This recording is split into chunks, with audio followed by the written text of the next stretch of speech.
Hello दोस्तों, आप सभी का स्वागत है मॉडर्न क्लासरूम में। आज के इस क्लास में हम जीएस की सीरीज पढ़ने वाले हैं, जिसमें प्रैक्टिस सेट नंबर 2 आज करेंगे। ठीक है, इसका मैंने प्रैक्टिस सेट 1 ऑलरेडी करा दिया हुआ है, तो आप एक बार वीडियोस को जाके देख सकते हैं। उसका लिंक मैं डिस्क्रिप्शन में दे दूंगा।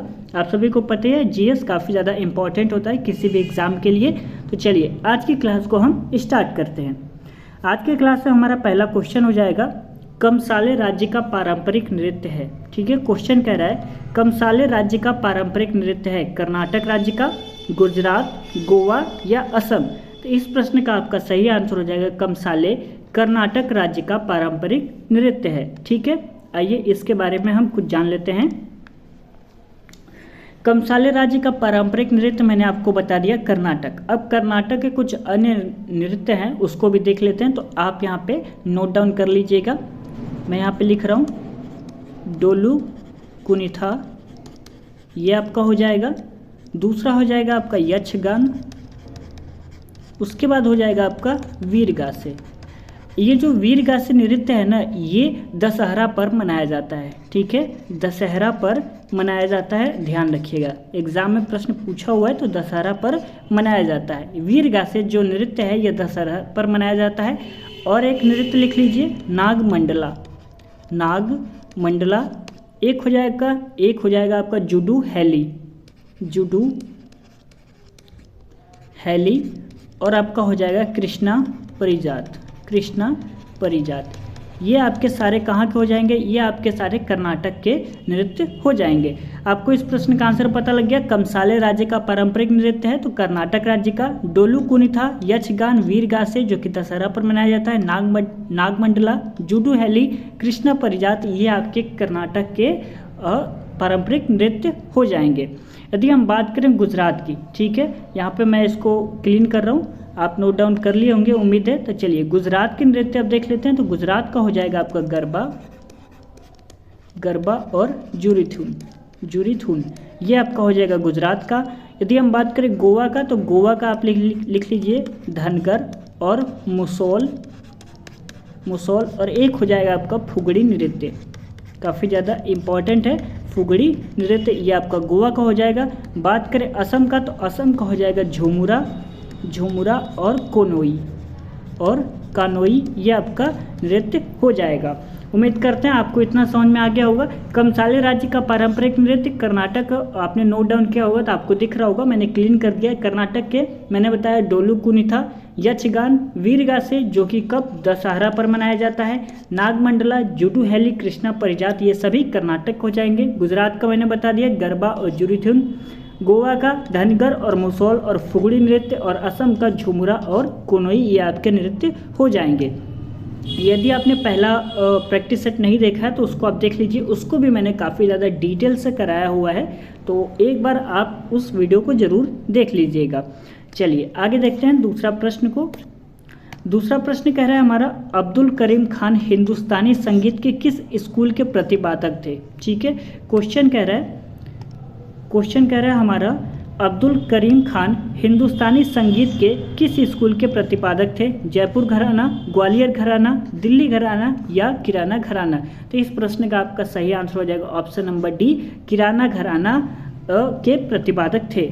ठीक है, अब्दुल करीम खान हिंदुस्तान संगीत के किस स्कूल के प्रतिपादक थे? तो किराना घराना जो स्कूल था उसके प्रतिपादक ये हो जाएंगे। ये जो किराना घराना है इसका संबंध जो है वो मुजफ्फरपुर नगर यूपी से है। ठीक है, यहाँ पे लिख लीजिएगा मुजफ्फर नगर यूपी से है। इसका संबंध कहाँ से? मुजफ्फरनगर यूपी से है। यहीं से अब्दुल वहीद खां आते हैं जो कि इनके भाई है। यहाँ पे मैं लिख दे रहा हूँ अब्दुल वहीद खान, अब्दुल वहीद खां जो कि इनके भाई थे। ठीक है, कौन थे? भाई थे। मैं जो पढ़ा रहा हूँ आप ये मत समझिएगा मैं कहाँ से क्वेश्चन ऐसे ही उठा ला रहा हूँ, तो ऐसा कुछ भी नहीं है। ठीक है, जो भी क्वेश्चन यहाँ पे कराया जा रहा है काफ़ी ज़्यादा इंपॉर्टेंट है, आपके एग्जाम में प्रश्न हो सकता है आ जाए। ठीक है, तो जो मैं फैक्ट्स बता रहा हूँ वो भी काफ़ी ज़्यादा इंपॉर्टेंट है, तो उसको भी आप नोट डाउन जरूर साथ में मेरे करते रहिएगा।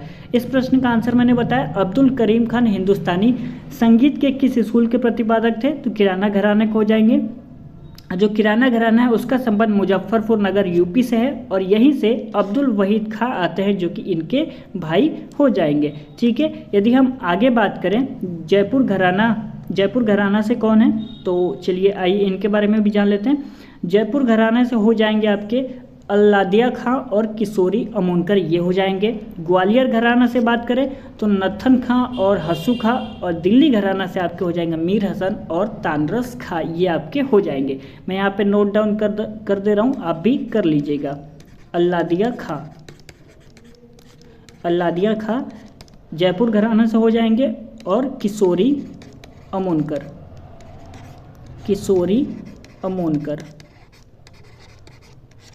ग्वालियर घराना से बात करें तो नत्थन खां और हो जाएंगे एक हस्सू खां, ये आपके हो जाएंगे। दिल्ली घराना से मीर हसन और तानरस खां। इतनी बात आपको समझ में आ गई। और किराना घराना का जो संबंध है वह मुजफ्फरनगर यूपी से है और यहीं से अब्दुल वहीद खां आते हैं जो कि इनके भाई हैं। ये आपको जो भी कहानी थी मैंने सारी बता दी है। उम्मीद करते हैं आपको इस प्रश्न का आंसर भी पता लग गया और सारी डिटेल से आपको जानकारी भी प्राप्त हो गई होगी। तो चलिए आगे बढ़ते हैं क्वेश्चन नंबर अगले की तरफ। क्वेश्चन नंबर अगला कह रहा है हमारा कौन प्रसिद्ध सितार वादक थे? जाकिर हुसैन, हरिप्रसाद चौरसिया, राजा खान और निखिल बनर्जी। कौन प्रसिद्ध सितार वादक थे? तो इसमें आपका सही आंसर हो जाएगा निखिल बनर्जी, ये आपके प्रसिद्ध सितार वादक हो जाएंगे। ठीक है, ऑप्शन नंबर यहाँ पे डी सही रहेगा। निखिल बनर्जी ये आपके प्रसिद्ध सितार वादक हो जाएंगे। चलिए इनके बारे में अब हम कुछ जान लेते हैं। देखिए जो जाकिर हुसैन है, ऑप्शन नंबर ए था जाकिर हुसैन, इनके बारे में अब जानते हैं। तो जाकिर हुसैन ये आपके तबला से संबंधित हैं। किससे? तबला से संबंधित है और इन्हें पद्म विभूषण से सम्मानित किया गया था। कब? 2023 में। काफ़ी ज़्यादा इंपॉर्टेंट है, ये प्रश्न एग्जाम में आ सकता है। ठीक है, 2023 में इन्हें सम्मानित किया गया है, ध्यान रखिएगा। हरिप्रसाद चौरसिया की बात करते हैं। हरिप्रसाद चौरसिया की बात करते हैं तो ये बांसुरी से संबंधित हो जाएंगे। ठीक है, और निखिल बनर्जी बात करते हैं। Nikhil Banerjee, option number D Nikhil Banerjee, ये जो हैं ये सितार से संबंधित हैं। और सितार से संबंधित कुछ और जो कलाकार हैं उनको देख लेते हैं। तो बुद्धादित्य मुखर्जी ये आपके हो जाएंगे। एक हो जाएंगे अनुष्का शंकर, सुजात हुसैन खान हो जाएंगे और राजीव जनार्दन, ये आपके सितार से संबंधित कलाकार हो जाएंगे। तो आइए नोट डाउन कर लेते हैं सितार से संबंधित कलाकार और कौन कौन से हो जाएंगे। तो चलिए निखिल बनर्जी आपको पता लग गया। दूसरे हो जाएंगे आपके बुद्धादित्य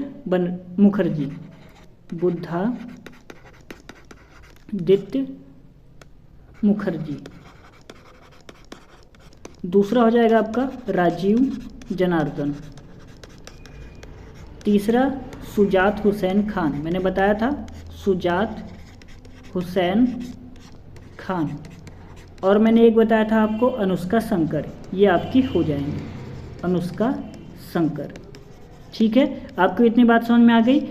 जाकिर हुसैन तबला से संबंधित है, ध्यान रखिएगा। इन्हें पद्म विभूषण 2023 में सम्मानित किया गया है। हरिप्रसाद चौरसिया जो कि बांसुरी से संबंधित हैं। निखिल बनर्जी सितार से संबंधित है और सितार से संबंधित कुछ और कलाकार मैंने बता दिया। बुद्धादित्य मुखर्जी, राजीव जनार्दन, सुजात हुसैन खान और अनुष्का शंकर, ये आपके हो जाएंगे सितार से संबंधित कलाकार। उम्मीद करते हैं आपको समझ में आ गया होगा। तो चलिए आगे बढ़ते हैं क्वेश्चन की तरफ। अगला क्वेश्चन कह रहा है हमारा पैरालंपिक में स्वर्ण पदक जीतने वाले पहली भारतीय महिला का नाम बताइए। ठीक है, क्वेश्चन कह रहा है, एक मिनट रुक जाइए। क्वेश्चन कह रहा है हमारा पैरालंपिक में स्वर्ण पदक जीतने वाली पहली भारतीय महिला का नाम बताइए। दीपा मलिक, अपूर्वी चंदेला, अवनी लेखरा या भविनोबन पटेल। ठीक है, तो इसमें आपका सही आंसर हो जाएगा option number C Avani Lekhara. ठीक है, ऑप्शन नंबर यहाँ पे सी सही रहेगा, अवनी लेखरा, ये आपका हो जाएंगी पैरालंपिक में स्वर्ण पदक जीतने वाली पहली भारतीय महिला। ठीक है, चलिए एक बार मैं आपको फिर से बताता हूँ इस प्रश्न का आंसर क्या रहेगा। पैरालंपिक में स्वर्ण पदक जीतने वाली पहली भारतीय महिला का नाम बताइए। तो Deepa Malik option number A, option number B कह रहा है Apurvi Chandela, option number C कह रहा है अवनी लेखरा और ऑप्शन नंबर डी कह रहा है भविनोबल पटेल। ठीक है, तो इसमें आपका सही आंसर हो जाएगा option number C Avani Lekhara. जो अवनी लेखरा हैं इन्होंने 2 मेडल जीते थे शूटिंग में, एक 10 मीटर में गोल्ड और 50 मीटर में ब्रॉन्ज का मेडल इन्होंने जीता था। आइए लिख लेते हैं, अवनी लेखरा जो हैं इन्होंने 2 मेडल जीता। किस में जीता था? शूटिंग में जीता था। कौन कौन से मेडल थे? गोल्ड और ब्रॉन्ज। तो 10 मीटर में इन्होंने गोल्ड जीता था और 50 मीटर में इन्होंने ब्रॉन्ज मेडल जीता था। उम्मीद करते हैं आपको यहाँ तक समझ में आ गया होगा। यदि हम बात करें पैरालंपिक खेल की जो शुरुआत है यह कब हुई थी, तो ये आपकी हुई थी 1960 में रोम में आयोजित की गई थी। 1960 रोम में आयोजित किया गया था। बात करें पहले भारतीय पदक विजेता कौन हो जाएंगे, तो मुरलीकांत पेटकर हो जाएंगे। कब जीता था? 1972 में। कौन सा जीता था मेडल? गोल्ड। और ये किस खेल से संबंधित है? तो तैराकी खेल से संबंधित है। इसके बारे में हम अभी चर्चा करते हैं। चलिए दूसरे पेज पे चलिए। मैंने बताया पहले भारतीय पदक विजेता कौन है, तो लिख लेते हैं पहले भारतीय पदक विजेता कौन है। पदक विजेता कौन है? तो वो आपके हो जाएंगे मुरलीकांत पेटकर। ये आपके हो जाएंगे। ये किस खेल से संबंधित हैं? तो ये आपको हो जाएगा तैराकी खेल से संबंधित है। कौन सा मेडल जीता था? तो गोल्ड मेडल जीता था। कब जीता था? तो 1972 में जीता था। यदि हम बात करें सेकंड पदक विजेता कौन थे? सेकंड पदक विजेता कौन थे? ठीक है, सेकंड पदक विजेता कौन थे? तो ये आपके हो जाएंगे भीमराव केसरकर। ये आपके भाला फेंक से संबंधित हैं और इन्होंने सिल्वर मेडल जीता था। कब जीता था? 1984 में जीता था। कब जीता था? 1984 में। कौन थे? भीमराव केसरकर। भीमराव केसरकर ये आपके हो जाएंगे सेकंड पदक विजेता। ये किस खेल से संबंधित है? तो भाला फेंक से संबंधित है। किससे? भाला फेंक से संबंधित है। कौन सा मेडल जीता? तो सिल्वर मेडल इन्होंने जीता था। कब जीता था? 1984 में जीता था। उम्मीद करते हैं अभी आप तक यहाँ तक समझ में आ गया होगा। ठीक है, यदि हम बात करें 2023 में पैरा ओलंपिक में भारत का रैंक कौन सा है, तो वो हो जाएगा आपका 24। मैं यहाँ पे लिख दे रहा हूँ, नोट डाउन कर लीजिएगा। 2023 में, ठीक है, 2023 में भारत का रैंक कौन सा है? तो 24। 5 गोल्ड जीता है भारत ने, 8 आपका सिल्वर हो जाएगा और 6 आपका ब्रॉन्ज मेडल हो जाएगा। ये भी आप नोट डाउन जरूर कर लीजिएगा। साइड में मेरे पास जगह नहीं है तो मैं यहाँ पे लिख दिया हूँ। ठीक है, 2023 में भारत का रैंक कौन सा है पैरालंपिक में? तो 24वां रैंक है। 2023 में 5 गोल्ड, 8 सिल्वर और 6 ब्रॉन्ज मेडल भारत ने जीता है। रैंक की बात करें पैरालंपिक में तो 24वां रैंक भारत का है। उम्मीद करते हैं आपको यहाँ तक समझ में आ गया होगा। एक बार हम फिर से आपको इस प्रश्न को बता देता हूँ। ठीक है, प्रश्न था हमारा पैरालंपिक में स्वर्ण पदक जीतने वाली पहली भारतीय महिला का नाम बताइए। तो मैंने बताया अवनी लेखरा। ये इन्होंने 2 मेडल जीता था। किस खेल से संबंधित है? तो शूटिंग से संबंधित है। ठीक है, 10 मीटर में इन्होंने गोल्ड जीता था और 50 मीटर में इन्होंने ब्रॉन्ज जीता था। ये मैंने अभी आपको बताया था। ठीक है, अभी मैंने ये आपको बताया था कि ये जो गेम है ये कब स्टार्ट हुआ था? तो 1960 में ये आयोजित हुआ था। कहाँ पर? रोम में आयोजित हुआ था। पहले भारतीय विजेता कौन थे? तो मुरलीकांत पेटकर थे। कौन थे? मुरलीकांत पेटकर। और इन्होंने गोल्ड जीता था। कब जीता था? 1972 में। तैराकी से संबंधित है। सेकंड पदक विजेता कौन थे? तो मैंने बताया अभी आपको, आपने नोट डाउन किया होगा तो आपको वहाँ पे दिख रहा होगा। मैंने पेज को क्लीन किया है तो मुझे फिर से यहाँ पे लिखना पड़ रहा है। तो सेकंड पदक विजेता कौन थे? तो भीमराव केसरकर थे। किस खेल से संबंधित है? तो भाला फेंक। इन्होंने कौन सा मेडल जीता? Silver medal. और कब जीता था? तो 1984 में जीता था। ये कहानी मैंने आपको बताई थी। 2023 में पैरालंपिक में भारत का रैंक कौन सा है? तो 24। ये भी मैंने आपको बताया था। 5 गोल्ड जीता था, 8 सिल्वर जीता था और 6 ब्रॉन्ज जीता था। टोटल कितने हो गए? तो टोटल हो जाएंगे 19 पदक भारत ने 2023 में पैरालंपिक में जीता था। रैंक की बात करें तो 24 आपकी हो जाएगी। उम्मीद करते हैं आपको यहाँ से बिल्कुल बातें पूरी तरह से समझ में आ गया होगा। तो चलिए आगे बढ़ते हैं। क्वेश्चन नंबर अगला क्या कह रहा है हमारा? आईपीएल की शुरुआत किस वर्ष हुई थी? ठीक है, 2010, 2007, 2008 और 2009। तो इसमें मैं आपको बता दूं 2008 में आईपीएल की शुरुआत की गई थी। कब की गई थी? 2008 में आईपीएल की शुरुआत की गई थी। आईपीएल की फुल फॉर्म क्या है? आप लोग कमेंट करके बताइएगा। ठीक है, आप लोग कमेंट करके आईपीएल का फुल फॉर्म मुझे ज़रूर बताइएगा। मैं आपका कमेंट ज़रूर देखूंगा। चलिए आईपीएल की शुरुआत 2008 में, मैं आपको बता दूं 2007 में जो भारतीय T20 वर्ल्ड कप था वो जीता था किसकी कप्तानी में, तो महेंद्र सिंह धोनी की कप्तानी में जीता था, याद रखिएगा। 2008 में आईपीएल की शुरुआत हुई थी। यदि हम बात करें 2008 में विजेता टीम कौन सी थी, फाइनल में कौन सी टीम जीती थी, तो वो आपकी हो जाएगी राजस्थान रॉयल्स। ये आपकी पहली टीम बनी थी। जो ट्रॉफी है आईपीएल की वो उठाने वाली पहली टीम कौन सी बनी थी, तो राजस्थान रॉयल्स ये बनी थी। उप विजेता कौन सी थी, तो उप विजेता आपकी हो जाएगी चेन्नई सुपर किंग्स यानी सीएसके, ये आपकी हो जाएगी उप विजेता। यदि बात करें चेन्नई ने अब तक कुल कितनी बार ट्रॉफी जीता है, तो 5 बार जीता है। कितनी बार जीता है, 5 बार जीता है। यदि हम बात करें एमआई यानी मुंबई इंडियंस ने कितनी बार जीता है, तो इसने भी कितनी बार जीता है, इसने भी 5 बार जीता है। यदि हम बात करें एसआरएच यानी सनराइजर्स हैदराबाद ने कितनी बार जीता है, 2 बार। केकेआर कोलकाता नाइट राइडर्स ने कितनी बार जीता है, 2 बार। और जीटी यानी गुजरात टाइटंस ने कितनी बार जीता है, 1 बार। आरआर राजस्थान रॉयल्स जो कि मैंने बताया 2008 में जीता था और उसके बाद से इन्होंने कोई भी ट्रॉफी नहीं जीता है आईपीएल का, तो एक ही बार इसने जीता है। यहाँ तक आपको बात समझ में आ गई। मैं एक बार फिर से आपको रिवीजन करा देता हूँ। आईपीएल की शुरुआत किस वर्ष की गई थी, तो 2008 में की गई थी। विजेता कौन सी टीम बनी थी, तो राजस्थान रॉयल्स, और उप विजेता सीएसके बनी थी। बात करें सीएसके ने अब तक कितनी बार ट्रॉफी जीता है, तो सीएसके ने अब तक 5 बार ट्रॉफी जीता है। कितनी बार जीता है, 5 बार ट्रॉफी जीता है। मुंबई इंडियंस ने कितनी बार जीता है, तो मुंबई इंडियंस ने 5 बार जीता है। एसआरएच का मतलब होता है सनराइजर्स हैदराबाद, इसने 2 बार ट्रॉफी जीता है। केकेआर कोलकाता नाइट राइडर्स ने 2 बार जीता है। बात करें गुजरात टाइटंस ने कितनी बार जीता है, तो 1 बार जीता है। और राजस्थान रॉयल्स ने कितनी बार जीता है, तो 1 बार जीता है। ठीक है, काफ़ी ज़्यादा इंपॉर्टेंट है, तो आप ध्यान रखिएगा। और आईपीएल की जो फुल फॉर्म है वो आप कमेंट करके हमें ज़रूर बताइएगा।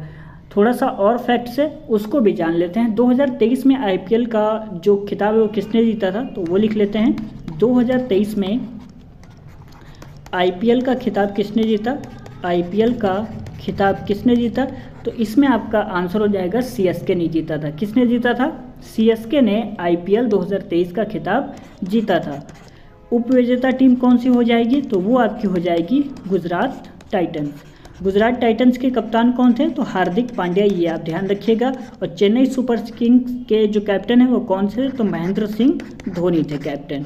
ठीक है, चलिए आईपीएल का पहला मैच और फाइनल मैच किस स्टेडियम में खेला गया था, तो मोटेरा स्टेडियम में खेला गया था, ये भी आप ध्यान रखिएगा। और बात करें कि 2023 में ऑरेंज कैप किसे मिला था, ऑरेंज कैप देखिए जो बल्लेबाजों को दिया जाता है, पर्पल कैप गेंदबाज को दिया जाता है। तो 2023 का जो ऑरेंज कैप था वो मिला था शुभमन गिल को।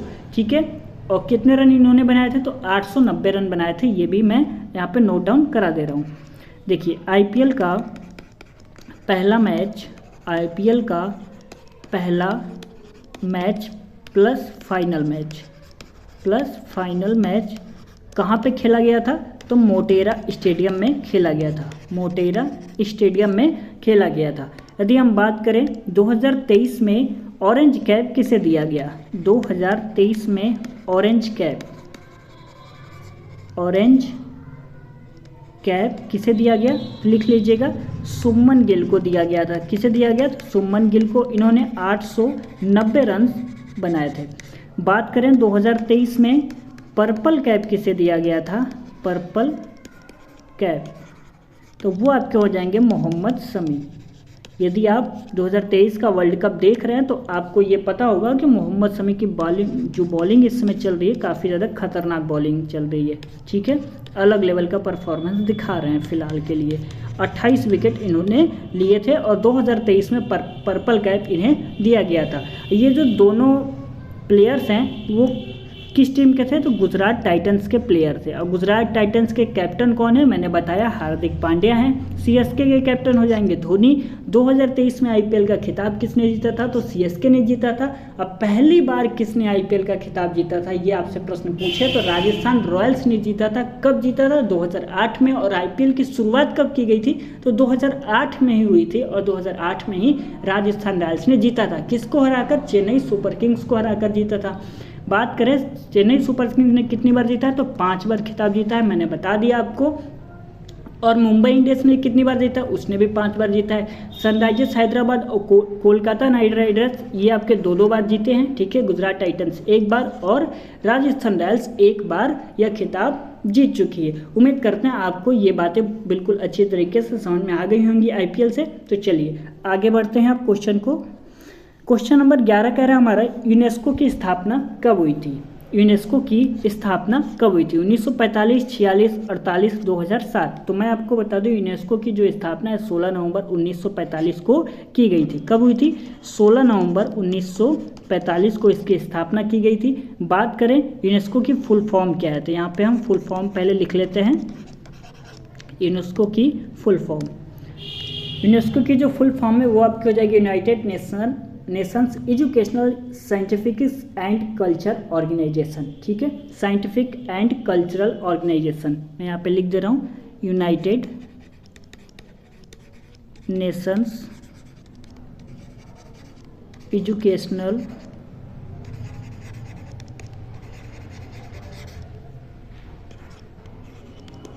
साइंटिफिक एंड कल्चरल ऑर्गेनाइजेशन, ये आपका हो जाएगा फुल फॉर्म। फुल फॉर्म आपने देख लिया, United Nation Educational Scientific and Culture Organization, ये आपका फुल फॉर्म हो जाएगा। बात करें यूनेस्को की स्थापना 16 नवंबर 1945 को हुई थी। यदि हम बात करें कि इसमें भारत सदस्य है या नहीं, तो भारत इसका सदस्य है। और भारत इसका सदस्य कब बना था, तो 1946 में इसका सदस्य भारत बना था। कब बना था, 1946 में भारत इसका सदस्य बना था। आइए अगले पेज पे हम चर्चा कर लेते हैं अच्छे से। स्थापना कब हुई थी, तो स्थापना मैंने बताया 16 नवंबर 1945 को। 16 नवंबर 1945 को भारत 1946 में इसका सदस्य बनता है, में इसका सदस्य बनता है, ठीक है। सदस्य बना, ये मैंने देख लिया। यदि हम बात करें टोटल इसमें देश कितने हैं, सदस्य देश, तो सदस्य देश इसमें आपके हो जाएंगे 195। और 195 जो वह देश है वो आपका कौन सा है, तो वो आपका हो जाएगा फिलिस्तीन। ये आपका 195 नंबर का देश हो जाएगा। कौन सा देश हो जाएगा, तो फिलिस्तीन हो जाएगा। यदि हम बात करें हेडक्वार्टर कहाँ है, यानी मुख्यालय कहाँ है, तो वो आपका हो जाएगा पेरिस। और पेरिस फ्रांस की राजधानी है, मैं यहाँ पे लिख दे रहा हूँ फ्रांस की राजधानी। और यहाँ की करेंसी क्या हो जाएगी, तो करेंसी आपकी हो जाएगी यूरो। करेंसी क्या हो जाएगी, करेंसी हो जाएगी यूरो। यदि बात करें वर्तमान महानिदेशक कौन है, तो आंद्रे एजोले हैं। और जो यूनेस्को है वो एक कलिंग पुरस्कार प्रदान करती है विज्ञान व संचार के क्षेत्र में, ठीक है। यूनेस्को क्या करता है, विश्व विरासत स्थलों का चयन करती है तथा उसका संरक्षण करती है। और भारत में कुल कितने विश्व धरोहर स्थल हैं बात करें तो वो हो जाएंगे 40। तो चलिए इस पेज को मैं क्लीन कर दे रहा हूँ और आगे आपको नोट डाउन करा दे रहा हूँ। वर्तमान महानिदेशक लिख लीजिए, वर्तमान महानिदेशक ये आपके हो जाएंगे आंद्रे एजोले, ये आपके हो जाएंगे वर्तमान महानिदेशक। यूनेस्को एक कलिंग पुरस्कार प्रदान करता है, कलिंग पुरस्कार प्रदान करता है किस क्षेत्र में, तो विज्ञान व संचार के क्षेत्र में, विज्ञान व संचार के क्षेत्र में, ठीक है। नोट डाउन कर लीजिएगा आप लोग, विज्ञान और संचार के क्षेत्र में। यूनेस्को काम क्या करता है, तो ये करता है विश्व विरासत स्थलों का चयन, ठीक है। विश्व विरासत स्थलों का चयन करती है और क्या करती है, संरक्षण प्रदान करती है। भारत में कुल कितने विश्व धरोहर स्थल हैं, तो लिख लीजिए भारत में कुल 40 विश्व धरोहर स्थल हैं। कितने हैं, भारत में कुल 40 विश्व धरोहर स्थल हैं। आज के क्लास में बस इतना ही। यदि वीडियो आपको पसंद आया होगा तो प्लीज़ इस वीडियो को लाइक कर दीजिएगा, शेयर करिएगा अपने दोस्तों में। मैंने काफ़ी डिटेल से आपको समझाया हुआ है, तो उम्मीद करते हैं आपको भी समझ में आया होगा और आपने नोट्स जरूर बनाया होगा। कमेंट करके आप बताइएगा कि आपको वीडियो कैसा लगा। कुछ पूछना हुआ करे तो भी आप कमेंट कर सकते हैं, मैं आपको रिप्लाई ज़रूर दूंगा। चैनल पर आप नए हैं तो सब्सक्राइब कर लीजिए और अपने दोस्तों को इस वीडियो को शेयर करिएगा। यदि आपको पसंद आया होगा तो उन्हें भी कह दीजिएगा सब्सक्राइब करने को। चलिए मिलते हैं अगले क्लास में, तब तक के लिए धन्यवाद।